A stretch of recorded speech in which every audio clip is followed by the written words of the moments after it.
शत्रुबुद्धिविनाशाय दीपं ज्योतिर्नमस्तुते शुभं करोति कल्याणम् आरोग्यं धनसम्पदः शत्रुबुद्धिविनाशाय दीपं ज्योतिर्नमस्तुते शुभं करोति कल्याणम् आरोग्यं धनसम्पदः शत्रुबुद्धिविनाशाय दीपं ज्योतिर्नमस्तुते शुभं करोति कल्याणम् आरोग्यं धनसम्पदः शत्रुबुद्धिविनाशाय दीपं ज्योतिर्नमस्तुते।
Gautam Buddha quoted, "To him in whom love dwells, the whole world is but one family."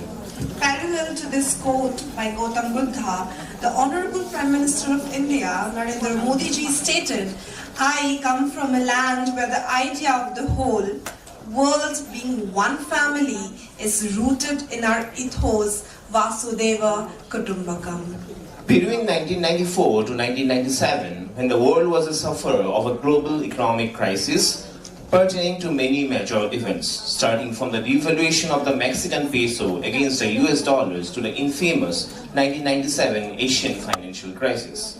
The Asian financial crisis started devaluation of Thailand's local currency to the US dollar. And after that, countries like Malaysia, Philippines and Indonesia succumbed to the market pressures, leading to the fall of their currencies. But as a protective measure against the economic instability, a premium forum known as the Group of 20 or G20 was formed to bring cooperation in a global economic and financial crisis. As such, in September 1999, G20 was formally established when important representatives of countries met at Washington, D.C. And it was on 1st December 2022, for the very first time, India has taken over its presidency of G20, becoming the 18th country in the entire world to take over the presidency of the G20. With India taking over the G20 presidency in its 75th year of independence with the onset of Azadi Ka Amrit Mahotsav, India envisioned the theme of this year's G20 summit as Vasudhaiva Kutumbakam, a Sanskrit verse taken from the Maha Upanishad, which means that the world is one family, thereby letting the world know about India's global outlook. I take this honor to brief you up about Chinmaya Mission. The Chinmaya Mission is a religious and spiritual organization engaged in the dissemination of Vedanta. It was established in India in 1953 by devotees of the renowned Vedanta teacher Swami Chinmayananda Saraswati. Administered by the Central Chinmaya Mission Trust in Mumbai, India, the mission was later headed by Swami Tejomayananda and is now headed by Swami Swarupananda. There are over 350 mission centers all over India and abroad. The motto of Chinmaya Mission is to give maximum happiness to maximum people for the maximum amount of time. With this, I, Vishaldeep Kakati, and I, Bagmita Bhattakur, welcome all the dignitaries and a host of people to the C20 National Conference Guwahati in the spirit of Vasudhaiva Kutumbakam, organized by Chinmaya Mission Guwahati. May I now take this honor to invite. As we move forward, I am very elated to announce that our chief guest for this event, Honorable Minister Bimal Bora sir, is on his way and shall be reaching in the next few minutes. We will take a few minutes for sir to reach to our auditorium. Thank you. Home of 1.3 billion people is a confluence of religions, traditions and customs. A thriving global center of technology and the world's largest democracy. As one of the oldest civilizations in the world with a rich cultural heritage and diversity, and as the 5th largest economy in the world, India is proud to assume the presidency of G20. As the country blooms into a new era, we look to another poignant symbol for humanity to emerge victorious from its challenges. Lotus, the national flower of India, representing our culture, history and heritage. A poignant symbol for humanity to emerge victorious from its challenges. And the inspiration for India's G20 logo design.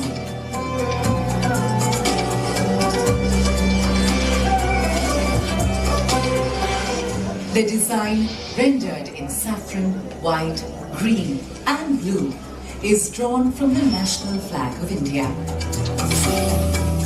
The 7 petals in the logo signify the 7 seas and the coming together of 7 continents at G20 India 2023.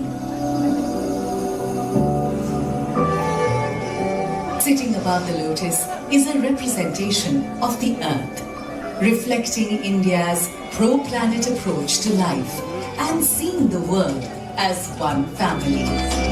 From this, we derive the theme for G20 India 2023, Vasudhaiva Kutumbakam, one earth, one family, one future. A theme that brings the G20's focus on shared global growth, while being in harmony with nature. G20 India 2023. One earth, one family, one future. Vasudhaiva Kutumbakam.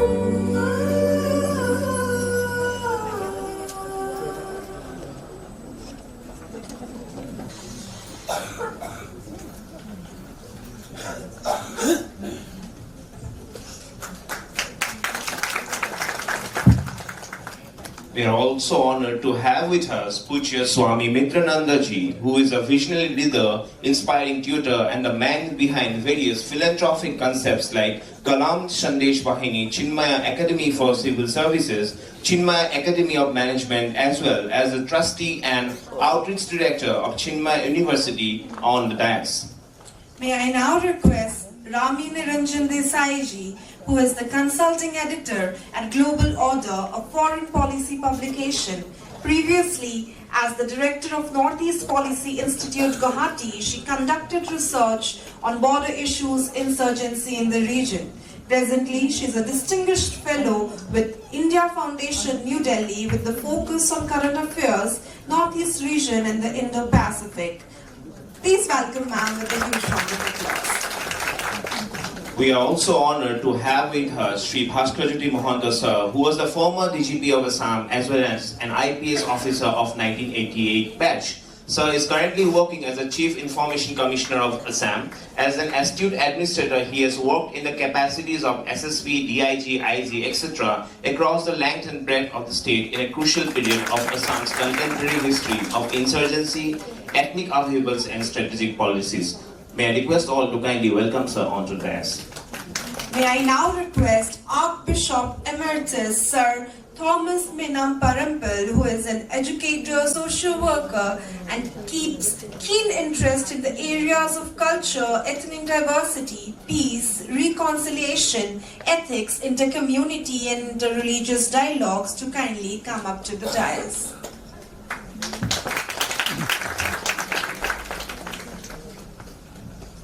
May I now request Dr. Uttam Pathari sir, who is an associate professor of Department of History, Guwahati University, to kindly come up onto the dais. May I now request the President of Chinmaya Mission Guwahati, Amit Kumar Jain ji, to kindly come up to the dais. May I also request, we are honored to have Sri Hari Borikar ji with us. I request sir to kindly come up onto the dais.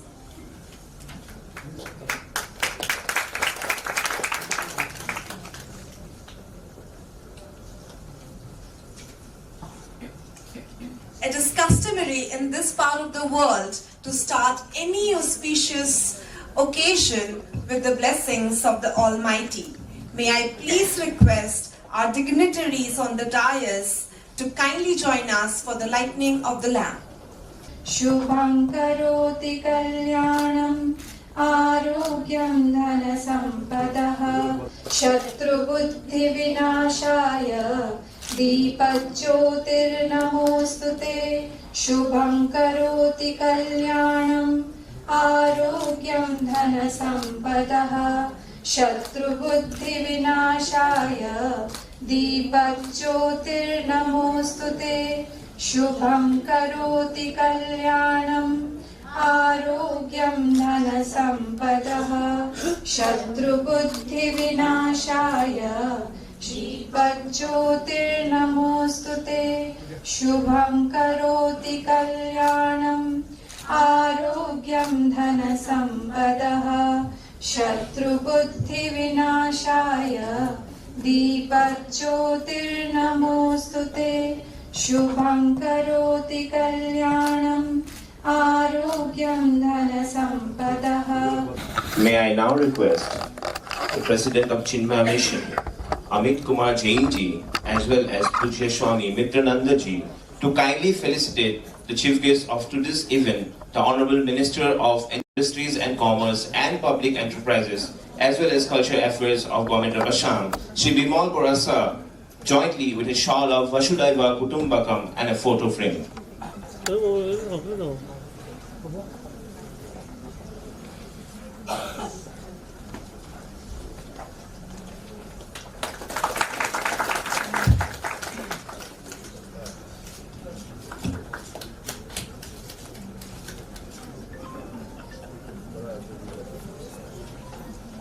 May I now request Swami Mitrananda ji and Amit Kumar Jain ji to kindly felicitate Rami Niranjan Desai with her Vasudhaiva Kutumbakam shawl and a photo frame from Chennai.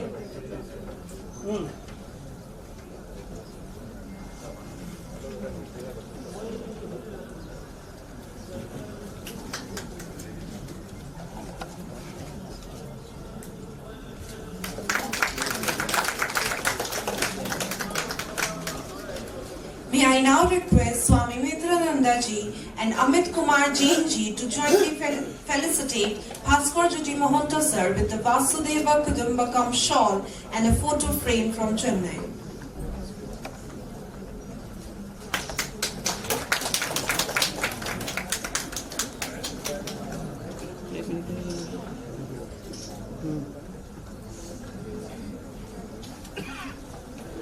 May I now also request Swami Mitrananda ji and Amit Kumar Jain ji to kindly felicitate Archbishop Emeritus Thomas Menam Perampil with a Vasudhaiva Kutumbakam shawl and a photo frame from Chennai.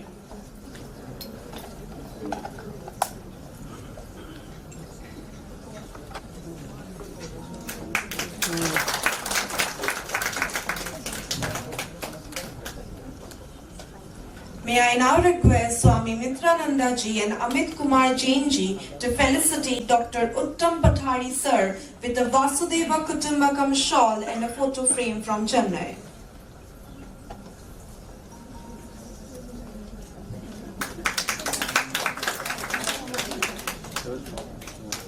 May we now request Swami Mitrananda ji and Amit Kumar Jain ji to kindly felicitate Shri Shri Hari Bodikar ji.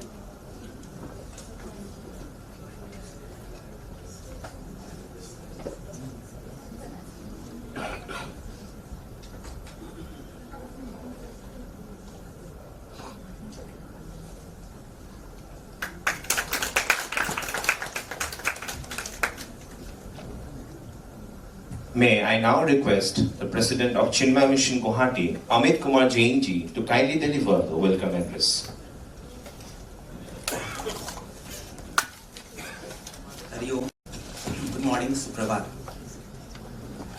Honorable Minister of Industries, Commerce, Public Enterprise, Culture, Government of Assam, Sri Bimal Bora ji, Pujya Swami Mitrananda ji,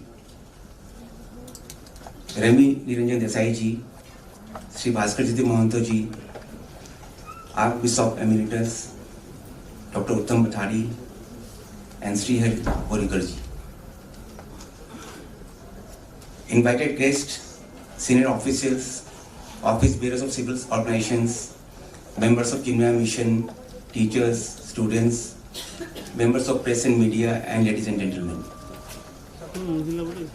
It gives me immense pleasure to welcome all of you to this prestigious event at Guwahati on C20.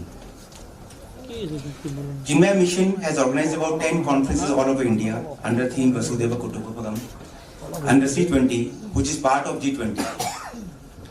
We are happy that we have been able to organize one national conference in Guwahati today. As we all know, the main theme of G20 is Vasudhaiva Kutumbakam, one earth, one family, one future. And Chinmaya Mission has been entrusted this great responsibility to propagate this theme and conduct seminars all over India and prepare a paper on this theme. The idea is that how in our different part of our country, this theme or concept has been prevalent over ages, and our ancestors have been promoting and propagating the theme of world is one family. In today's conflict-driven world, this topic or concept becomes much more relevant to bring peace to the world which is strived on. We firmly believe that today the eminent speakers from different fields will share their views on topic, and we can prepare a good document out of today's discussion, which can be sent to the National Conference in the end of May at Chennai, and further recommendation to the G20 Secretariat. Chinmaya Mission Guwahati, as you all know, and many of you are coming for the first time in a program organized by Chinmaya Mission. We're happy to share with you that we have a permanent center at 6 Mile Rukmini Gaon. We run a small school there, which is imparting value-based education, and we organize regular programs for different age groups of people, from child to senior people, and women's and baby groups. We have our resident Acharya, Ananya Chaitanyaji here, under whose guidance a lot of spiritual activities takes place. I invite all of you to be part of this great organization, which believes in man-making and maximum happiness to maximum people for maximum time. You'll be happy to know that we have more than 300 centers all over the world, and we run hundreds of schools, colleges, universities, hospitals, dispensaries, outreach programs. I'm not going to detail. These are available in the website of Chinmaya Mission.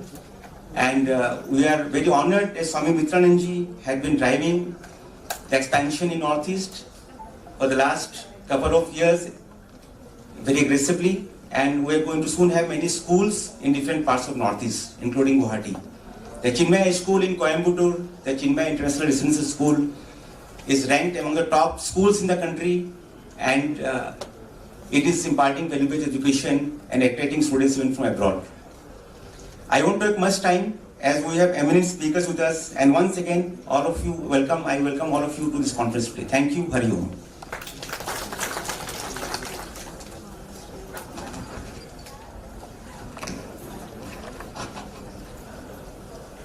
Thank you, sir. May I take this honor to request Pujya Swami Mitrananda ji to kindly give the introduction and vision of this C20 conference.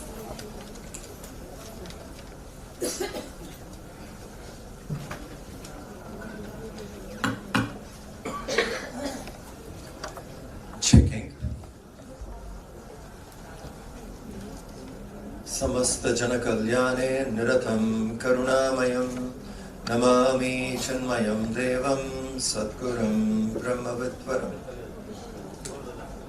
Honorable Minister, and to everyone present here, pranam, good morning.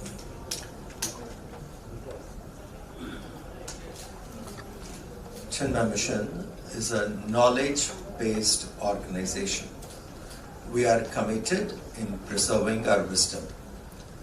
So we are committed in spreading the scriptures.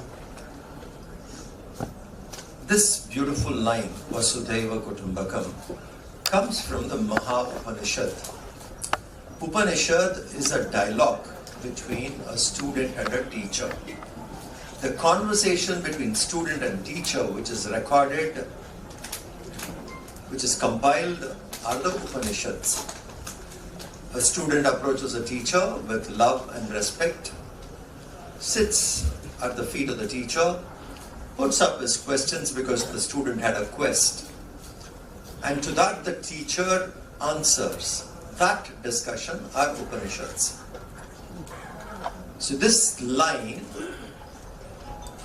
aham nijaha paro veti ganana lagu chetasam Udhara Charitranam to Vasudhaiva Kutumbakam, is coming from that Upanishad, Maha Upanishad. It's only the mean-minded, Lagu Chetasam, smaller in thinking, whose intelligence is not matured. They think, I am separate, you are separate, aham nijaha paro veti. This idea comes to a mean-minded people. For the ones who are evolved, the wise, Udhara Charitrana, whose heart is widened, who's got space to accommodate everybody, they see the whole universe as one. Now, these Upanishadic mantras are not born out of human intellect. It is not born from a human mind. These mantras reveal themselves when the human mind hits silence. When people sit quietly, through meditation, when the mind gets into a point of stillness, there these revelations happen. So it's not born out of one human mind. It's born when the human mind is silent. It reveals when the human mind is silent. So this statement is not a statement as prayer. This is neither a statement made to maintain harmony between people, community, continents. This is a statement of fact. Whether we recognize it or not, we are all one. Whether we acknowledge it or not, we are one. And it can be proved we are one through philosophy. It can be proved through science. Quantum physics is almost at the door of proving this. They have evolved to that point. Cellular biology can talk about it as one. So it is a statement of fact, and that is very important. The Honorable Prime Minister picked up this Maha Upanishadic statement and made it the motto of the G20 nations. So in short, it is very fascinating, an ancient thought which goes back to a few thousand years, maybe 10, 12,000 years ago. A statement from the Vedas is now being discussed among the G20 countries. Basically, it's an Upanishadic discussion which speaks about the oneness which we have to celebrate, which speaks about forgetting divisions, which speaks about inclusivity. Whether it is created or the creator, both are divine. Please think, that's very important. When we look at the created as divine, then we will respect the created. We won't go through the crisis what we go through today, be it climate change or anything else, because the reverential outlook to the created is lost. There was a time upon earth when cultures around the world revered the earth, almost worshipped the earth. When that culture got faded away, most of the climatic changes, etc. came because the reverence to the created is lost. We need to bring that back once again.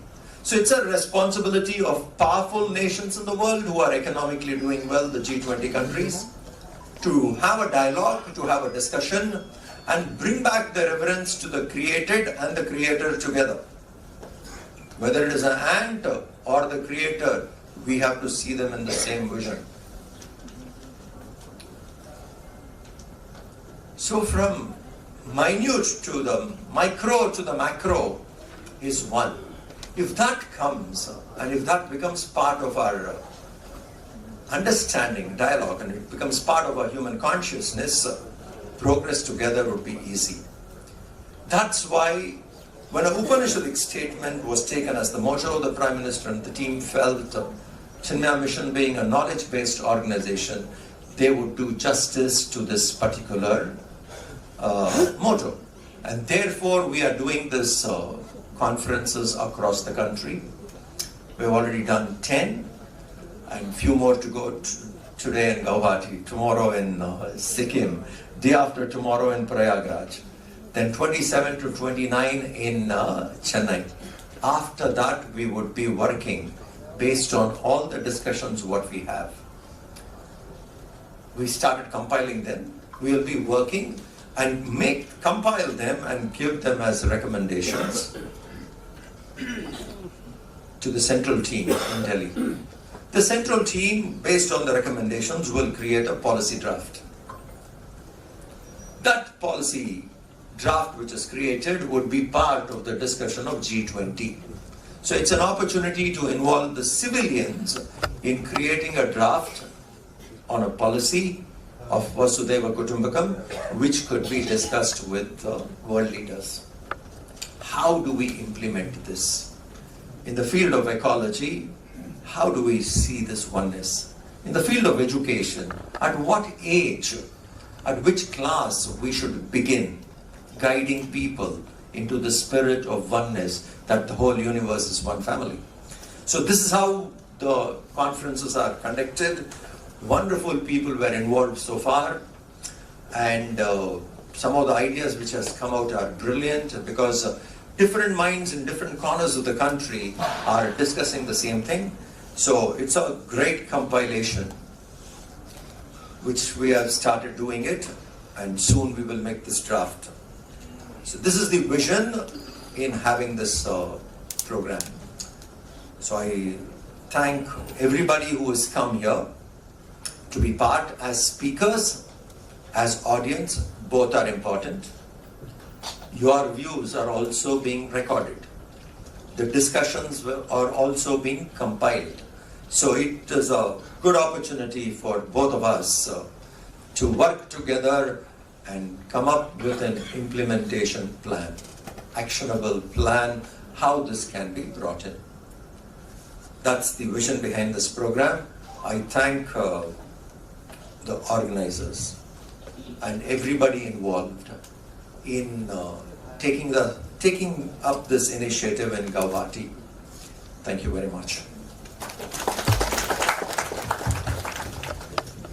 Thank you so much, sir, for your presence and for your enlightening speech. May I now request the host of dignitaries on the stage to kindly inaugurate a special book taken out by Chinmaya Mission Guwahati, which is a compilation of Assamese literature on the theme of Vasudhaiva Kutumbakam.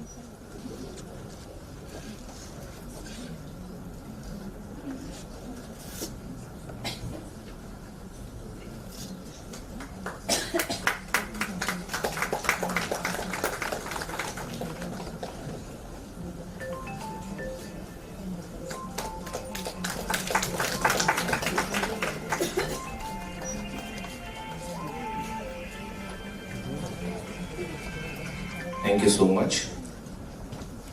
May I now take this honor to invite up onto the dais the keynote speaker for the inaugural session, Rami Niranjan Desaiji, to kindly address the august gathering. Namaskar and good morning to all of you. It truly is an honor and a privilege for me to be here amongst all of you today. For inviting me to one of the cities, one of the states that I enjoy so much, I have Shri Mitrananji to thank. Swamiji, thank you. I would also really at the outset like to thank Mitali ji for doing all that she has with her team to put this event together. So many events, such intense events with so much of intellectual content is never easy to put together.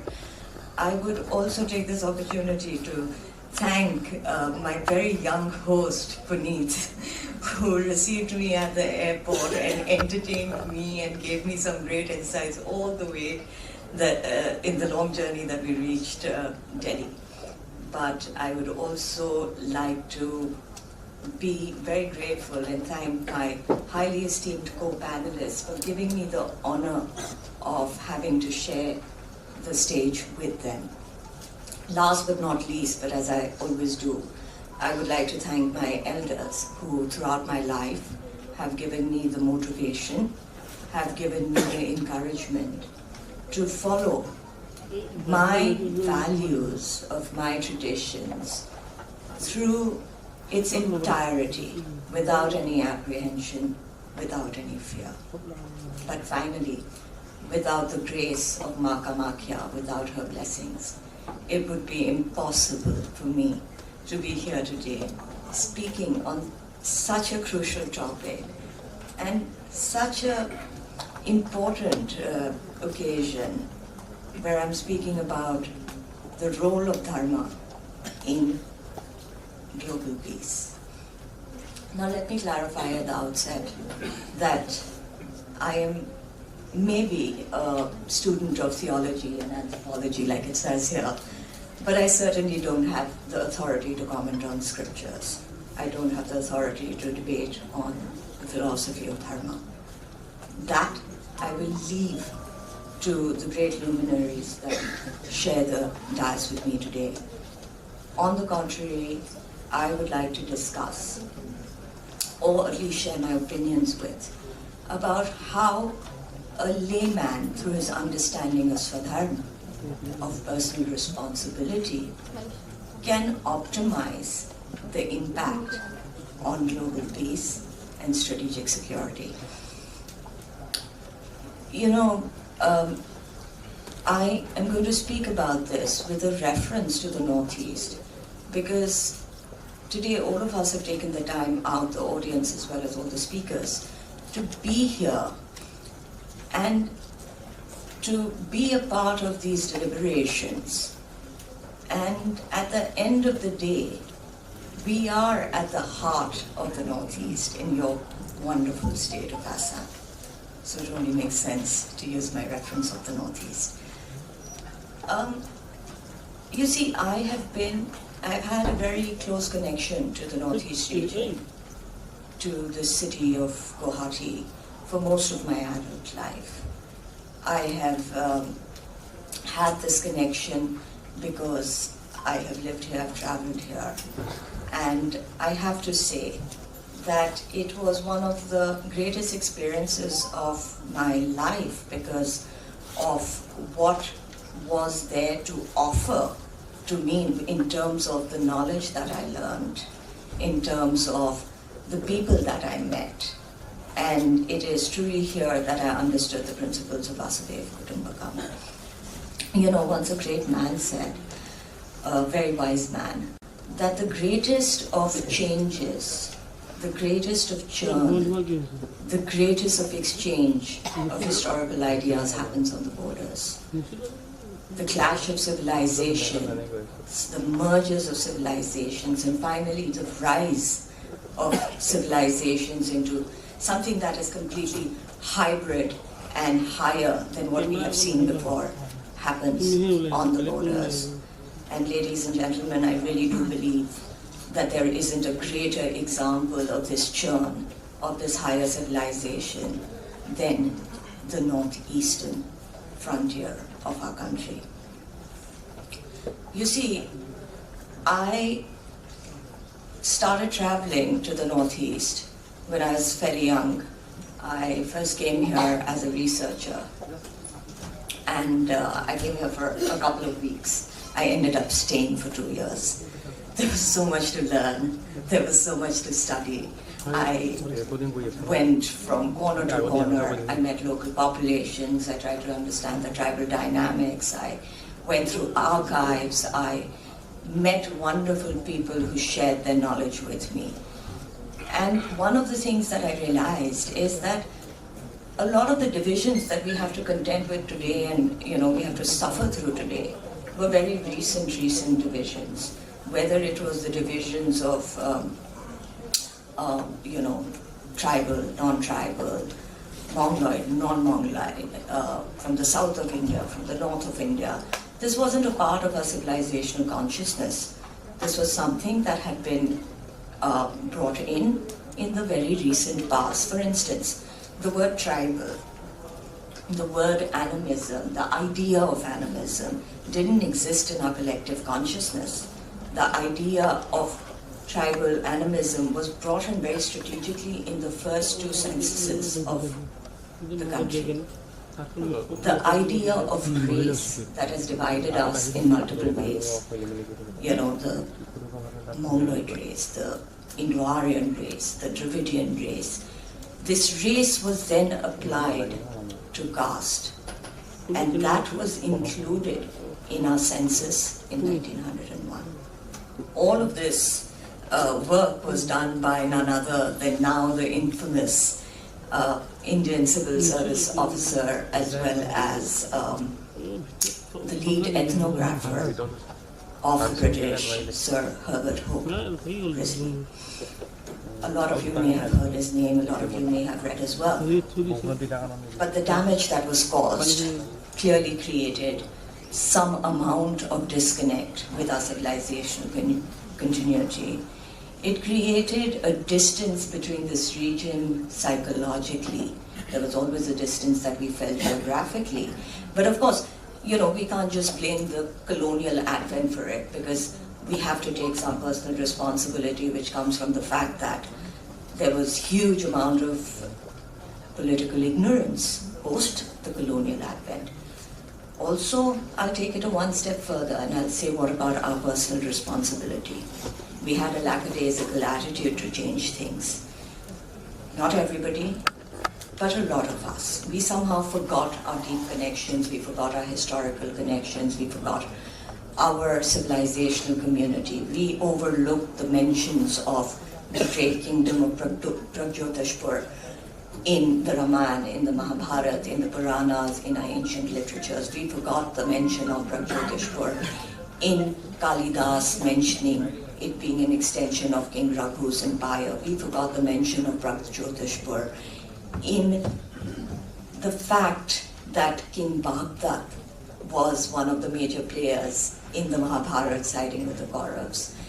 It even went on, we have such details where it goes on to say the gifts that he presented to Arjun, to Yudhishthir, once the war was won. The listing is found in the Udyog Parv. We forgot the reference of Pragjyotishpur, even when we found epigraphical evidence of the influence, great influence of King Baghdad in far-flung places like the northwestern frontier. We found epigraphical evidence in Gilgit, yet we overlooked it. We forgot the references that some believe that Rukmini came from Arunachal or Arjun traveled to Manipur. We forgot all of this. Of course, cynics will say that this is all a bunch of bunkum, that there is no historical proof for it. But those who understand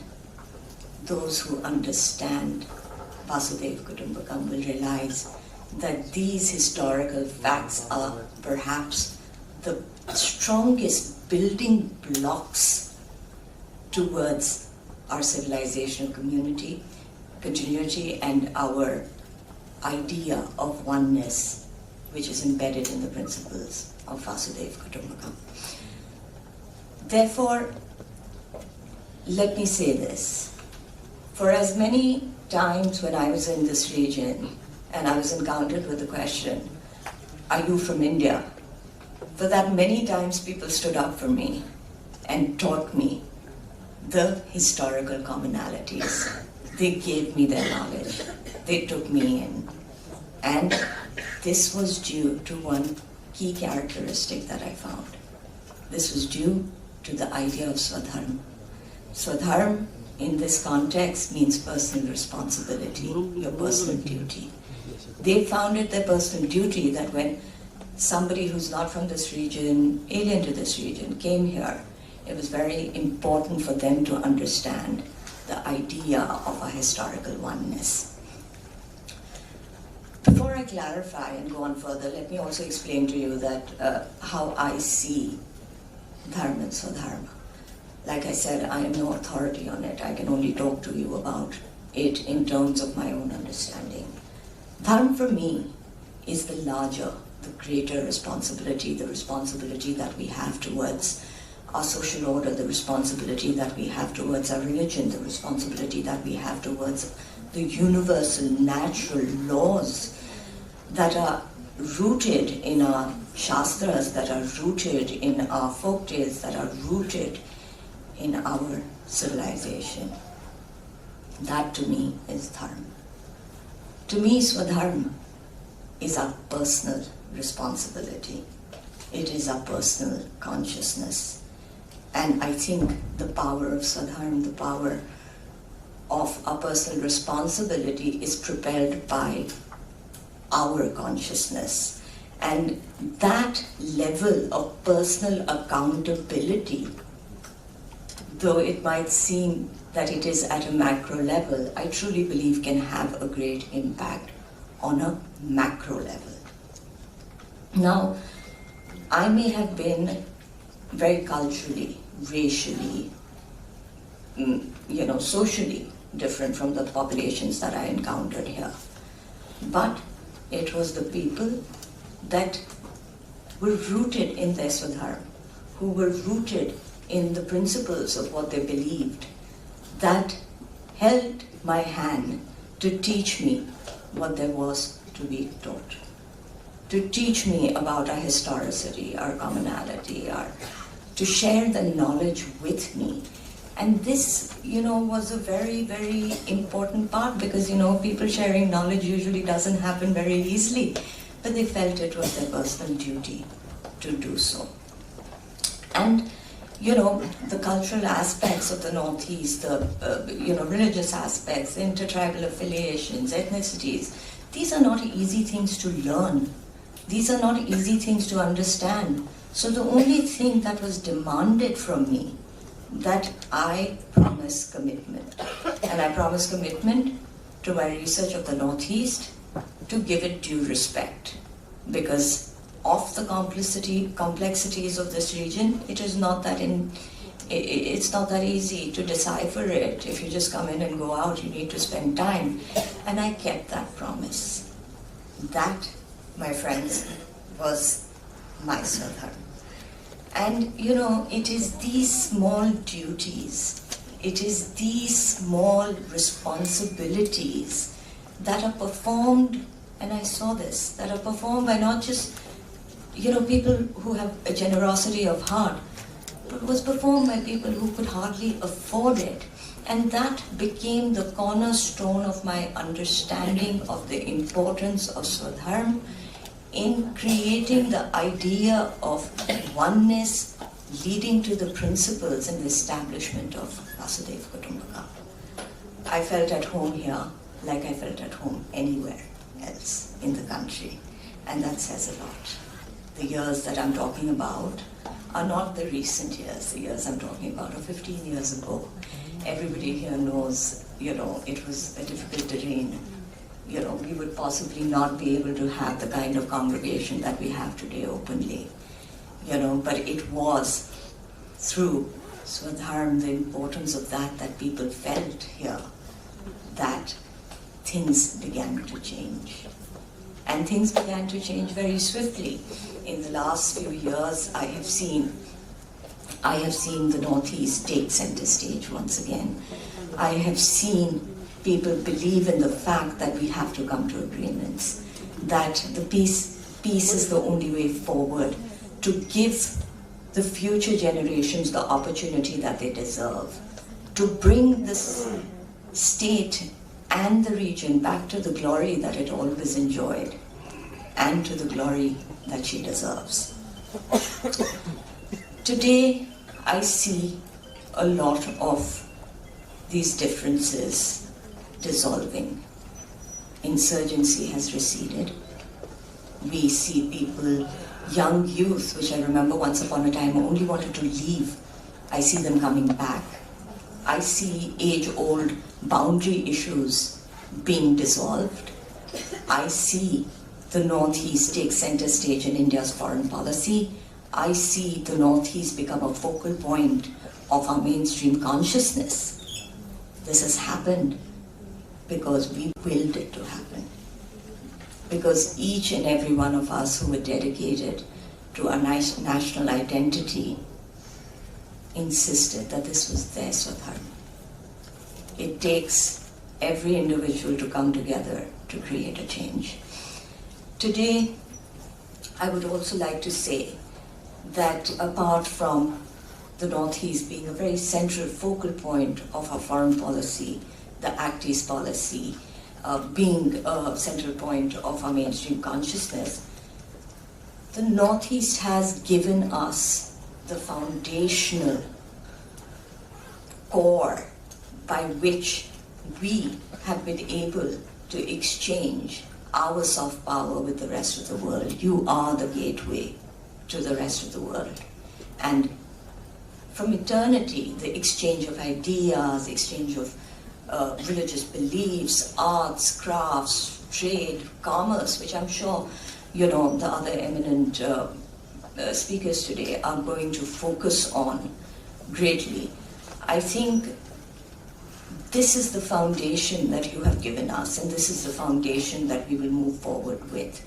But having said that, the benefits of dharma and swadharma will not just be limited to our country. It will not be limited to the boundaries of our nation, because just the way we have created a foundational base for this country through our soft power, dharma and swadharma will permeate into the global consciousness. Any action that is done with personal responsibility, dictated by righteousness, dictated by the will to change, will only lead us to looking at others and others looking at us with the same love and forgiveness that we look at another family or we look at our family. This, my friends, will be the foundations for the establishment of Vasudhaiva Kutumbakam. With that, thank you.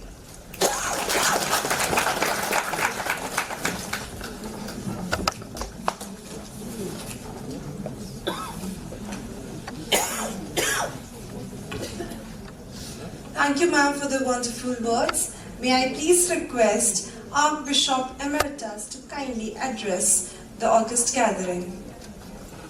Honorable Minister Laura, esteemed leaders on the dais, and my dear friends.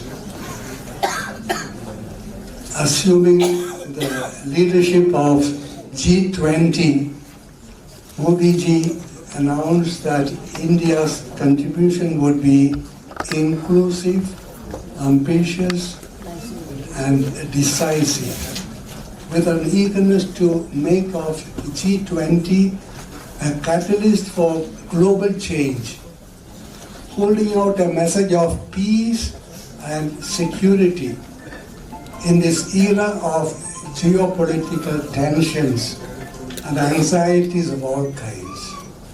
Very reassuring words.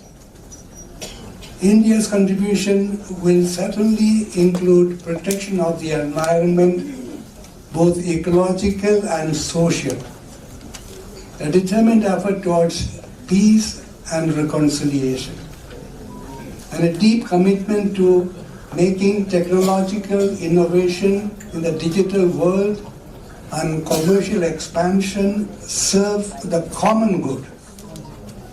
It will mean making democracy function for the benefit of all, especially the weak and the marginalized.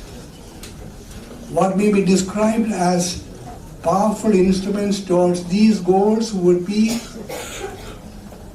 spiritual bondedness among people of various cultural backgrounds, traditions, religions, interests, and sensitivities. With India's population overtaking that of China by 2.9 million according to UN report just recently, our shared contribution to the common cause is going to make the widest possible impact. We have a sense of responsibility. Social idealism, that is a part of our heritage, has its roots in the ancient presentation of Dharma as a search for uprightness and ready collaboration among people of all persuasions. We think of the days when Indian religious teachers and traders made their way to various countries of Southeast Asia, for example, Malaysia, Indonesia, Java, Borneo, Bali. I've been to Bali myself, Champa, Vietnam, Laos, Funan in China. Ashoka's convictions about Dharma went from Pataliputra through Mahendra to Sri Lanka, from Ganga to the snows of the Himalayas, the deserts of Central Asia, the bazaars of Alexandria, to the Greek king Antiochus, to the Cholas, the Pandyas, the Yonas, Kambojas, Andhras, Purindas, and Kerala Putras. It went on to Tibet, to Lower Myanmar, Thailand and Japan. This was India of earlier days. Interestingly, it is Guwahati of Kashmir who took Buddhist teaching of Dharma to Java.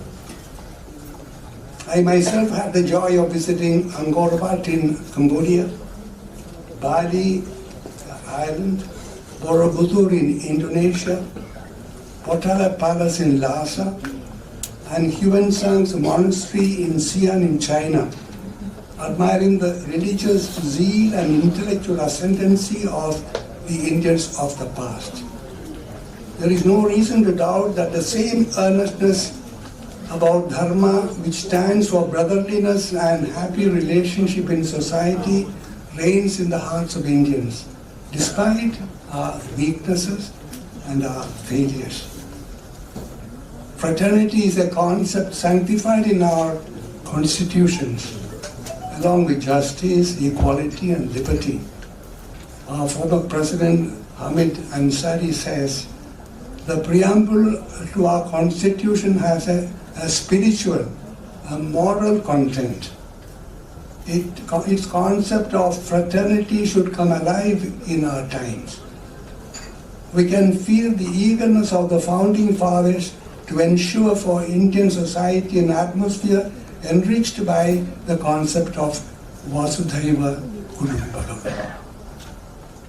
Our constitutional values ensure a continuity with Ashoka's concept of Dharma that believed in respect for people of diverse convictions and the use of persuasion and the sharing of ideas. Not other styles, but the use of persuasion in the sharing of ideas. These values must reach out to the weak and people in remote communities as well. Ashoka's Edict 13 says, His Sacred Majesty looks kindly on the forest tribals to make them think aright. And the same spirit of understanding should be in our times that reaches out to them with the services of education and health. As institutions like those of Nalanda drew thousands of students from most nations of prominence in those days, we ought to ensure that India will have something inspiring and relevant to contribute to the wider world in our times, with values that are implanted deep into Indian traditions. For example, spiritual democracy, celebration of diversity, harmony with nature, effort towards development, concern for the poor. It is being claimed that India has become the pharmacy of the world for the production of various types of medicines. May it be true not only with regard to physical well-being, but also mental and spiritual. And may India set a model for happy inter-community relationships. The world needs a healing touch today. About 254 million Indians are between the age of 15 and 24 today. Approximately 26% of the entire Indian population is between 10 and 24. The future belongs to them. Young India has the energy, venturesome spirit and enthusiasm for innovation. Our prayer today is that they be promoters of this concept of Vasudhaiva Kutumbakam. The world is one family within the country, and worldwide, and equip themselves for the cause. Thank you for your attention.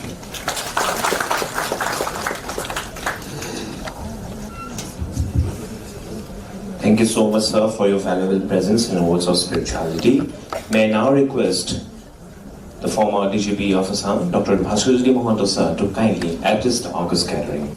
Honorable Minister, Culture and Industry, Shri Bimal Bora, actually he's just gone out.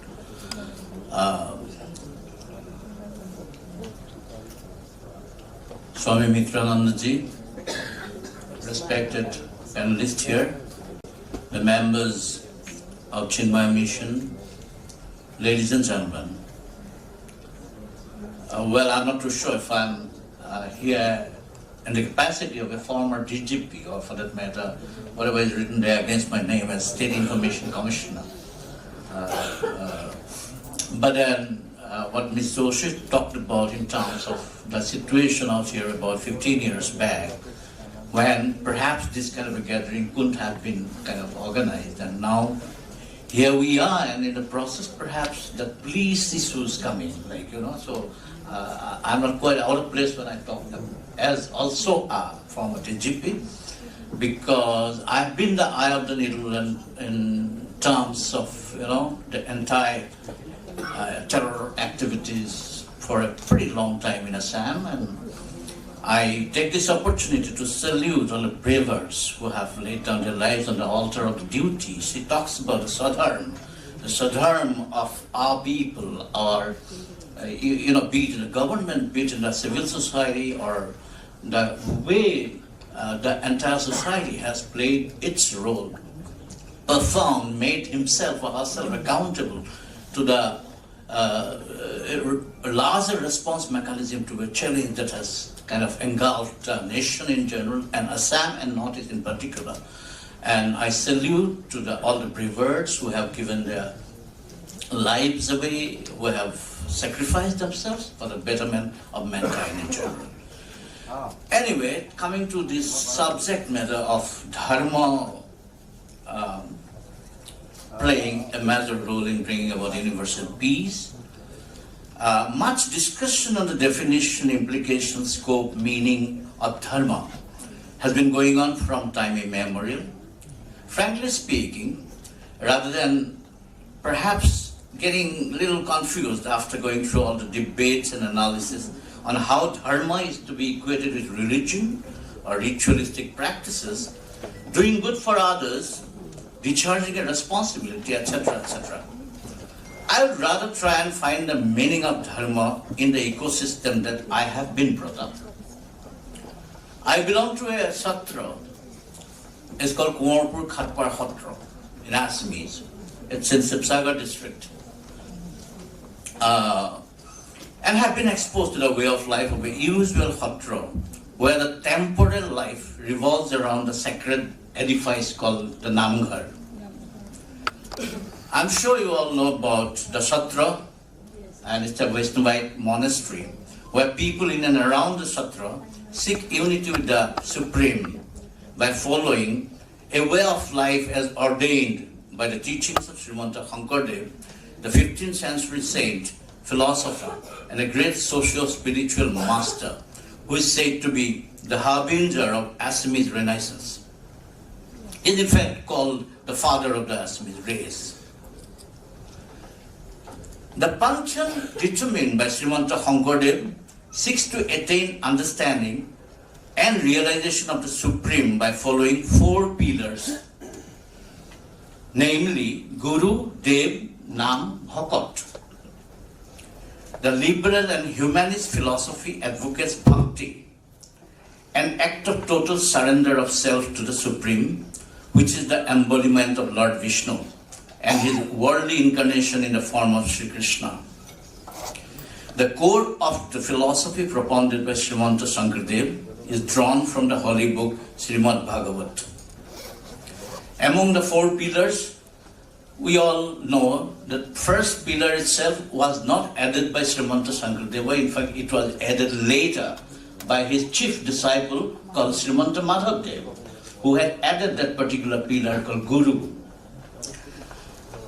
And of course, Srimanta Shankardev was the Guru, and I think Assamese society has been doing a great job in terms of giving right kind of honor to this great Mahapurusha. Dev, of course, is the Lord Vishnu or Lord Krishna, and the society in Assam has established over the years as a real devotee of Lord Vishnu and Krishna. Nam is the community singing of hymns and community prayers, scriptures for which are written by the Guru himself and the later apostles.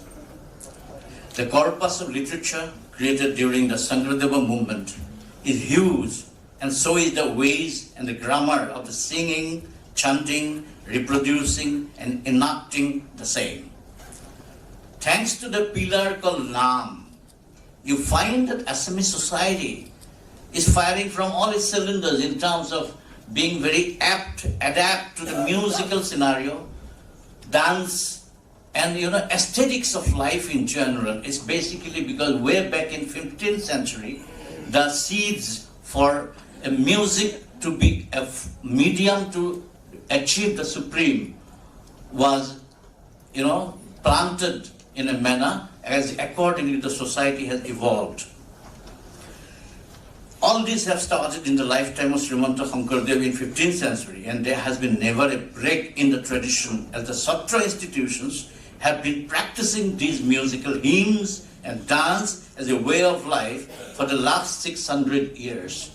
You look at Bharatanatyam. Rukmini Devi Arundel has come around the situation in 1940s. Talk about Kuchipudi, talk about Odissi, and all the classical dance forms that are there in India. There have been a break in the tradition in some or the other time. It has been rediscovered. But Satriya dance tradition or musical traditions, it has never seen a break over the last 600 years. There has been a tremendous continuum. It's a living tradition. And Satriya Geet, Kirtan and dance have been practiced to propitiate God by singing His glory. And these are uniquely recognized as living tradition, as I say. Now, the last pillar brings out to our concept of Vasudhaiva Kutumbakam like no other, which is Bhakat. Srimanta Shankaradeva, in his writings, have time and again sang eulogy of the mankind as represented by the Bhakats. Bhakats for him are not just a congregation of similarly thinking group of individuals singing and chanting the holy hymns. He translates one particular canto of 11th chapter of Srimad Bhagavat. He says, Huniu durbasa moi nohu satantor. O Durbasa, here Durbasa, I am not independent. The God himself says, Keole odhina bhoilu moi bhakator. I get subjugated by my bhakats. Bhakata hai hridimur, bhakatar hai pran, bhakatar bine moi nisintu huan. Bhakat resides in my heart and bhakat resides in my mind. I think nothing but about bhakat. In the Maha-Upanishad, Swamiji also had mentioned about the Vasudhaiva Kutumbakam itself, emanating from the wonderful teachings of Maha-Upanishad, and from where Shankaradeva had also taken a lot of takeaways he had had.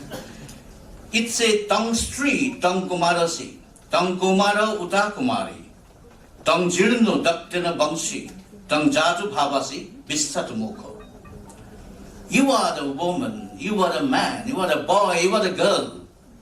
You are the one who's deprived.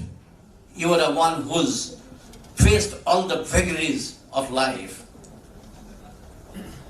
And from there, the Srimanta Shankaradeva had taken a whole lot of lessons and had kept on driving home the essence of great oneness of the universe, with the Paramatma merging with the Jivatma and vice versa. Krishnara sarana sinti beka hridayata asanto ishvara hari hamasta bhutato. Krishnara sarana sinti beka hridaya. Oh, come on people, come, let's have Krishna planted in our heart. Asanto ishvara hari hamasta bhutato. In each organism, in each of our environment lives Hari. It is in a kirtan which is sung like this. Durasa Ramana Meri Rama Hari Bula, Rama Hari Bula Mon, Rama Hari Bula. It's a beautifully sung when everybody in the community sings this and keeps talking about the oneness of the entire universe, and Bindu te Hindu is the word that is used. Bindu te Hindu, I find the Sindhu in a Bindu. Only those who can perceive the vastness, brilliance, and the height of spiritual idealism that embodies Shankardeva's thinking will realize his focus on simple, common, unlettered, and the poor folks. His focus has been on these people. That to lead them onto the path of realization of self and that of the Supreme Spirit, he laid bare the entire Sanatan Dharma in a non-complicated, easy to understand manner. He thought Sanskrit is too difficult for common laity to understand. He thought the priest class would distance itself from the common people, and there are a whole lot of difficult and complicated ways of achieving, coming anywhere closer to the God. So he had made it all very easy, made it in the Assamese local language, and he had created songs and music and dance and all that. It's a great corpus of aesthetics through which he had tried to bring about awareness about the Supreme. The people cutting across caste, creed and communities were taken into the fold of dedicated egalitarianism. And that's how the Bhagavati Vaishnava path has swayed the Assamese social structure over 6 centuries. Even now, the Assamese social structure is basically based on the Satra social structure that was enunciated in 15th century. He is ready also to take it to the fold of Bhakats, even the other organisms. I saw this printed out there in your little booklet which was released today. Kukura Srigalo Godor Bharu Atmaram Zania Hobaku Koriba Pranam. In the Atma, in the soul of even the lowly animals reside Ram. So we all do our pranam to every living organisms around us. Ishara to kori jiva bhinna nuhi. Ishara to kori from God, jiva bhinna nuhi. Jiva is not different. Ishwar and jiva are the same. They reside in each other. Hanto adhikari hoy, tranquility, shanti comes about after this realization. Bhranti ajnana avarita huya apunako najanoy. We know not ourselves because we are illusioned. We are led into the path of unreality. There is no room for narrowness in his thought process. The egalitarian spirit of devotion allows equal space to the man in the last of the social queue. This pantheon does not teach rejection of the other parts. The Archbishop was mentioning about the fraternity issue. Yes, this particular pantheon doesn't outrightly reject any other pantheon, while stating that bhakti, that is total surrender, to be the best part. Bhagavati Vaishnava Dharma sings glory of Punya Bhumi Bharat Varsha. Praise the age of Kalki. Praise the human bodies as this life is taking shape in Bharat Varsha. Dhanna Dhaina Kolikalo Dhanna Naro Tonu Bhalo Dhanna Dhanna Bharatabo Rihe. Dhanna Bharat. And this particular Dhanna Punya Bhumi Bharat has been mentioned by Shankaradeva himself in 42 times in his writings. And so has his later apostles. There was no geographical entirety of Assam being a part of Bharatvarsh at that time. It was not a geographical construct around that time. Each state was independent, but then Assam civilization intrinsically linked with the Bharat cultural ethos. And so it is also linked with the international ethos of humanity. And talking about unifying ideology of peace and tranquility, the sheer depth of bhakti is resplendent with inner peace, which in turn influences collective good. The major monarchies in 15th century, 16th century, 17th century, the Kos monarchy, the Ahom monarchy were initially at loggerheads with this thought process, but later they had taken diksha onto these great spiritual saints and masters. The other day I was watching television and I found, perhaps in the WION, you must have heard about Geoffrey Hinton, who's got a Nobel Prize recently for artificial intelligence. I was watching TV, I found that he has just retired from Google about 10 days back. About 10 days back, Geoffrey Hinton has retired from Google. He is the architect of the architecture of artificial intelligence. The other day, somebody talked to me about ChatGPT. And I tried it myself, actually. I just put my village's name, my Hotra's name, and the river, the Kho River, and I said, with these words, please make me a poetry. And lo and behold, such a beautiful poem has come about in minutes, in 1 minute. Then, kind of computing, advancement of computing has reached such a stage in seconds. They have located my house from the name of the river, the Hotra, it's not necessary that you have digital footprints. They somehow do the impossible in a matter of seconds, they compute. And Hinton said in an interview immediately after he retired, that I have created a monster. This monster now must be dismantled or at least improvised renovated to be coming into the service of the mankind. Ladies and gentlemen, now we have arrived at the nadir of Kali Yuga. I don't need to elaborate upon the chaotic circus where the basic precepts of compassion, harmony, social and family values are all taking a backseat now. It is now that whatever is left of human Sanatan value must rise again in unison across geography, across society, communities, for peace to prevail, sanity to rule, and civilization to sustain. Our Sanatan ethos is like a beautiful garden. And I saw it in the approach paper also, that this concept of Vasudhaiva Kutumbakam talks in terms of allowing each thought process to grow and accommodate all kinds of thought process which lead to a realization of universal good. So yes, we have a beautiful garden with different flowers blooming, different sets of flowers blooming in the garden and giving the garden a divine beauty. So that garden is the symbol of oneness of different set of beauties around.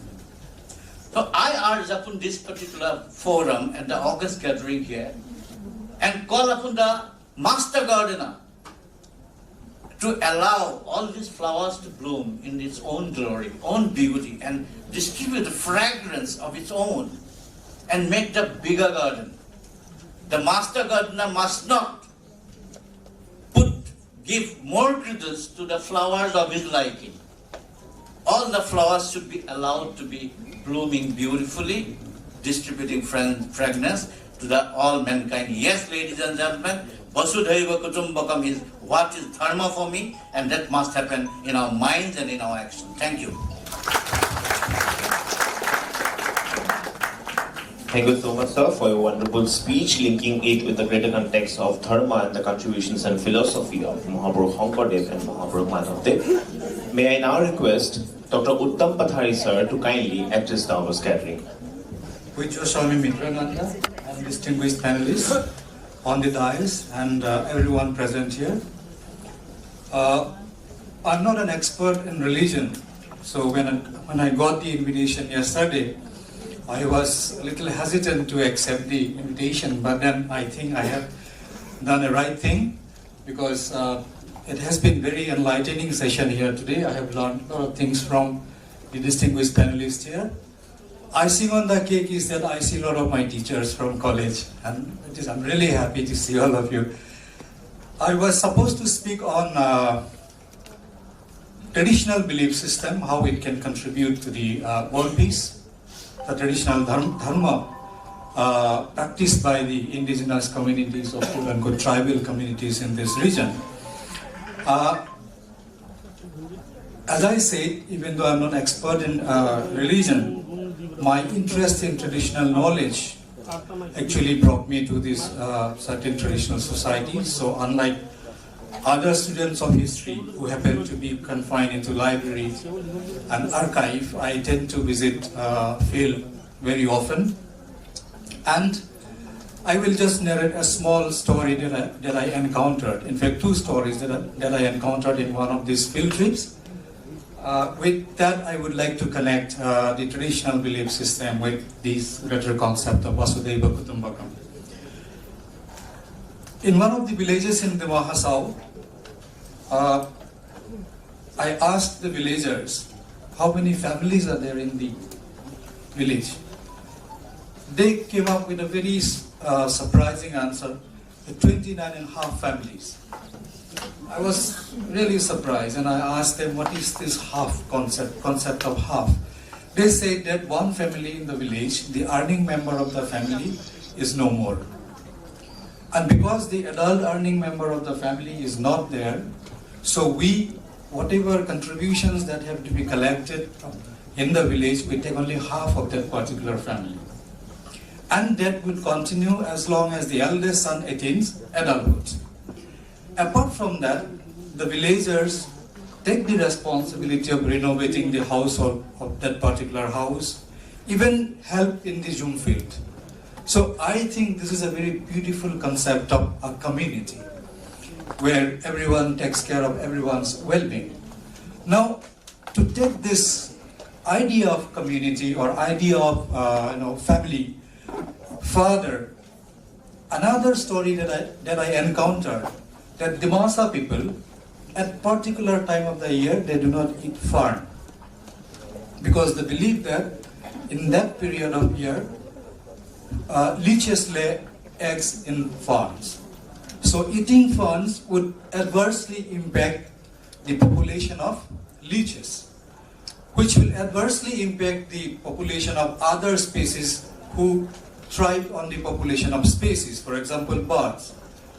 Now, if there is adverse impact on the bird population, that might have adverse impact on the harvest itself, because birds again feeds on locusts and so on, other pests that destroys the rice. So the whole concept of family actually is not confined only to the humans. It is extended to the other living organisms in the world. So this whole idea of family and relative, that is inclusive. It includes everyone, not only human being, all species, all other animal beings, flora and fauna. Another small example that I would like to give you that actually talks about inclusive idea of worldview among the traditional societies. In my community, in the Masa community, jungle, forest is called Hagra. Now, if we break this word Hagra, Ha means land, Gra means elder.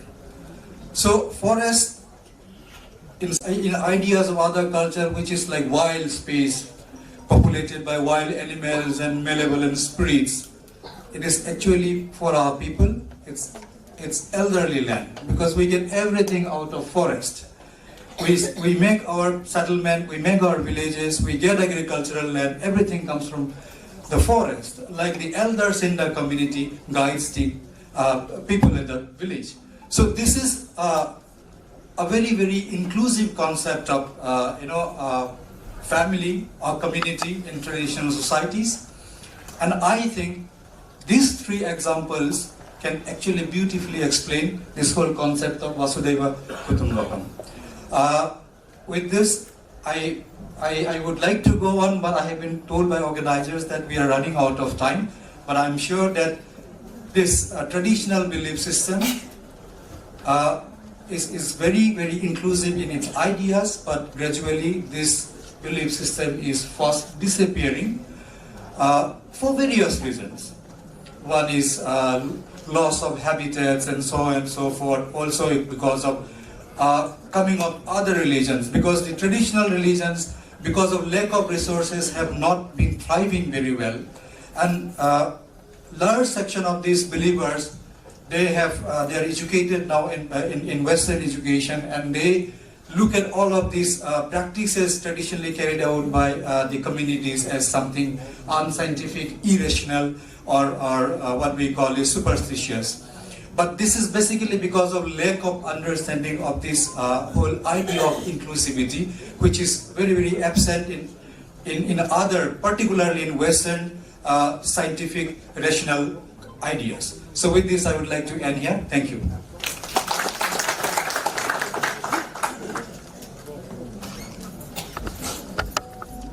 Thank you for your wonderful words, sir. Ladies and gentlemen, now may I please take this honor to invite upon the podium our Honorable Chief Guest for today's event, Honorable Minister of Industries and Commerce and Public Enterprises, as well as Cultural Affairs, Shri Bimal Bora sir, to address the august gathering. May we please invite him up onto the podium with a huge round of applause. মঞ্চত উপস্থিত ৰাজ্যিক C20 সন্মিলনৰ উদ্বোধনী অনুষ্ঠানৰ সন্মানীয় স্বামী মিত্ৰানন্দজী,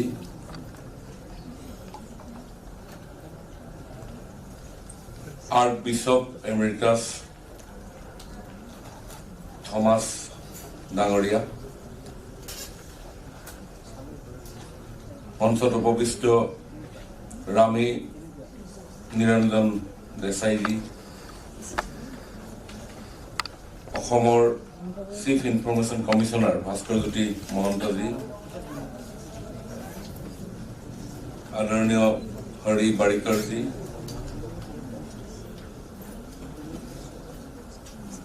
doctor উত্তম বাথাৰী ডাঙৰীয়া আৰু চিন্ময় মিছনৰ প্ৰেচিডেণ্ট অমিত জৈনজী আৰু মঞ্চত আজি সভাগৃহত উপস্থিত পৰম শ্ৰদ্ধাৰ বিশিষ্ট ব্যক্তিসকল, সকলোকে মই আজিৰ এই মহান অনুষ্ঠানটোত উপস্থিত থকাৰ কাৰণে আদৰণি জনাইছোঁ।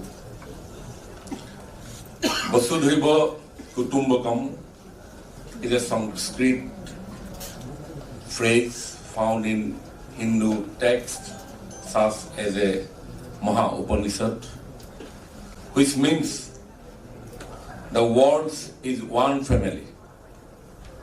Vedic tradition mentions Vasudhaiva Kutumbakam meaning all living beings on the earth are a family.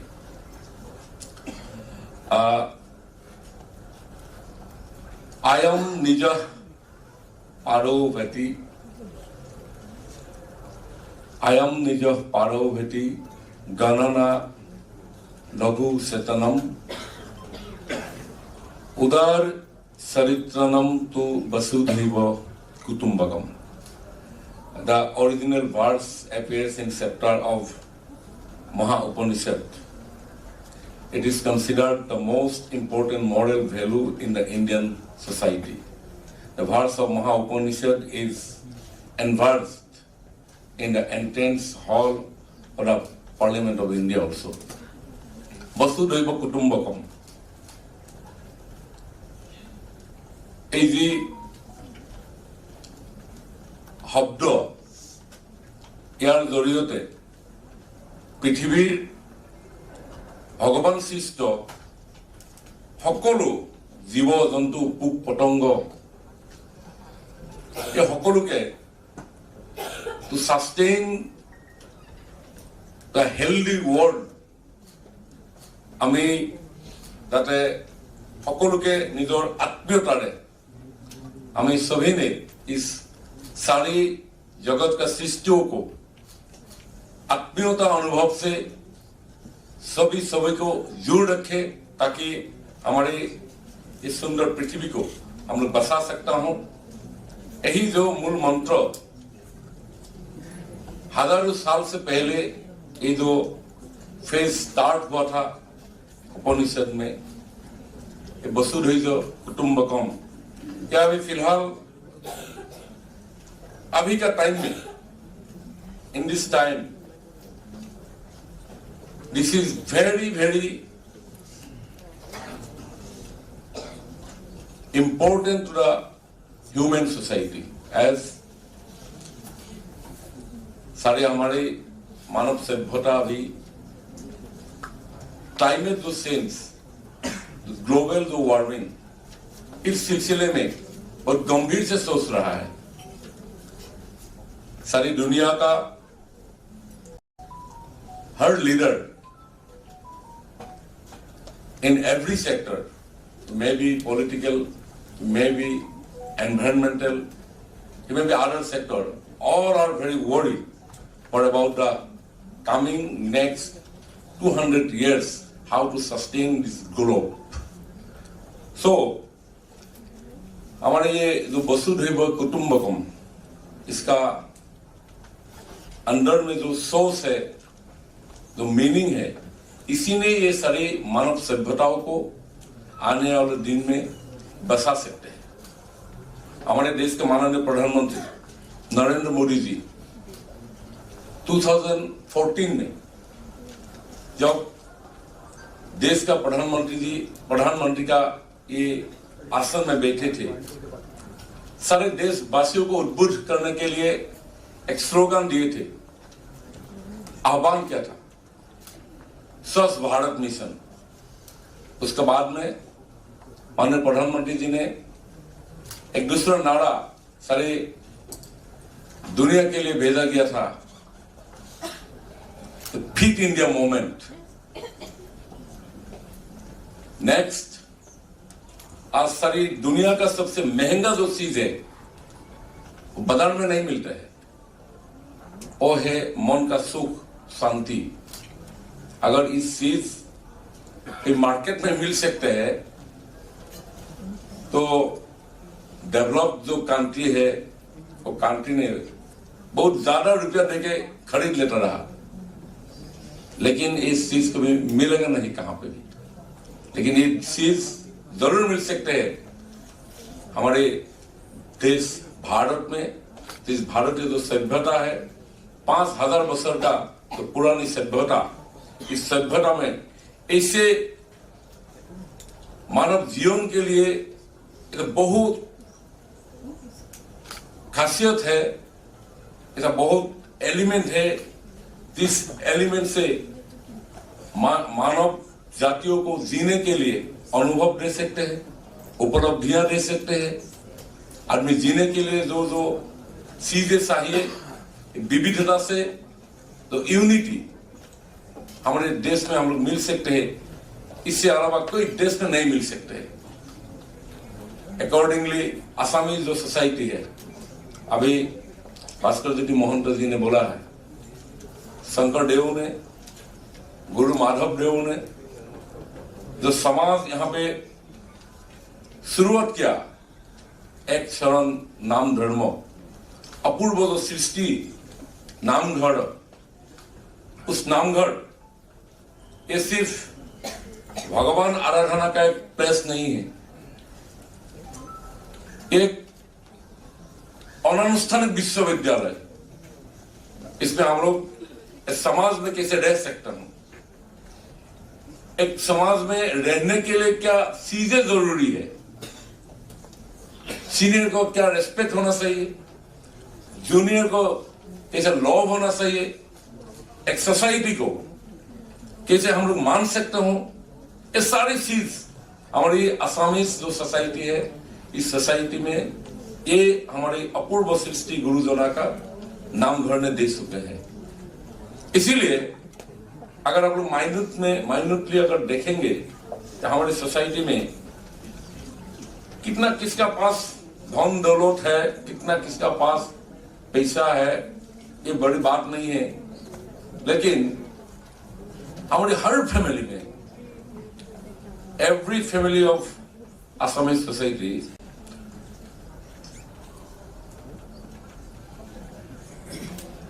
we have lots of happiness, we have lots of affection to each other। ये कभी कमी नहीं हो रहा है, कमी नहीं भी होंगे आने वाले दिन में, क्योंकि हमारा जो मैरिज सिस्टम है, वेरी यूनिक सिस्टम। कोई एलिजिबल कोई यंग एक लड़का और लड़की का साथ जब रिश्ता जोड़ने का जो व्यवस्था हमारे समाज में ये प्रवर्तन हुई है, ये बहुत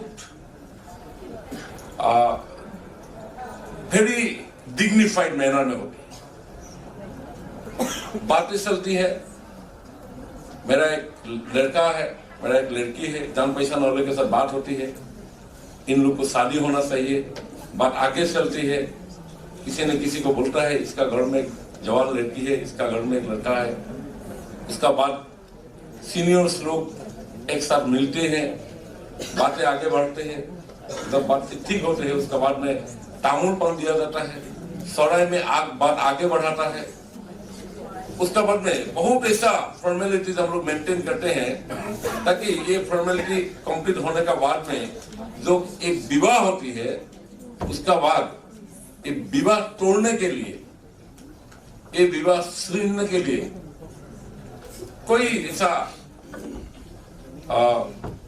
उन दोनों का साथ साहस नहीं होती है ताकि ये समाज का ऊपर में जो भरोसा है, समाज का ऊपर में जो रेस्पेक्ट है, ये रेस्पेक्ट को सोच के उन दोनों का साथ जो अंडरस्टैंडिंग है, उनका फैमिली का जो बॉन्डिंग है, ये बॉन्डिंग हमेशा हमेशा के लिए रहता है। ये हमारा वसुधैव कुटुंबकम का एक अन्य में मेरा हिसाब से एक अन्य विश्वास हो सकता है। तो जो भी हो, हम लोग सभी जानते हूं कि 2022 वर्ष से 2023 तक ये जो G20 सम्मेलन हमारे देश अध्यक्षता कर रहा है, ये G20 पहले financial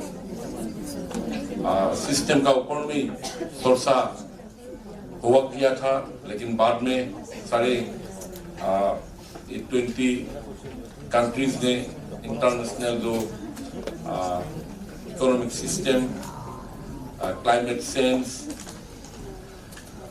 security system, now everything is discussion is being going on this forum. हम लोग असम में भी बहुत खुशी हूँ, हम लोग सारे असम वासी, यहाँ पे भी G20 का कोई मीटिंग हो चुका था और G20 का एक संस्था है और G20 का जो ऑर्गेनाइजेशन का ऊपर में दायित्व दे रहा है ये चिन्मय मिशन, ये भी एक हिस्सा है। ये 14 वर्किंग ग्रुप का भीतर में चिन्मय मिशन को भी जुड़ा गया है। मैं चिन्मय मिशन को भी धन्यवाद देना चाहता हूँ ताकि सारे वर्ल्ड के लिए, सारी दुनिया का मानव समाज के लिए आप लोगों ने जो ये दायित्व मिला है ये अच्छा से आप लोग निभाइएगा। और यहाँ पे आज जो बैठा है सारे सज्जनों सभी को मैं धन्यवाद देता हूँ क्योंकि ऐसा एक अनुष्ठान में हम लोग को उपस्थित होने के सौभाग्य मिला। सभी को धन्यवाद देते हुए मेरा भाषण विराम देता हूँ। नमस्कार।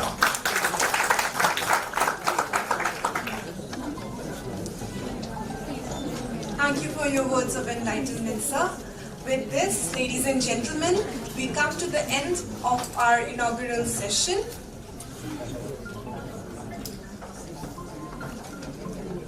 With this, ladies and gentlemen, we come to the end of our inaugural session. We have amongst us Shri Hari Borikarji, who will be speaking in our session on education up next. I wholeheartedly thank our host of dignitaries on the dais for giving us their valuable time and words. With this coming to the end, I request all of you to kindly break for a 15-minute tea break. We shall gather again in the auditorium for the next session on education. Thank you so much.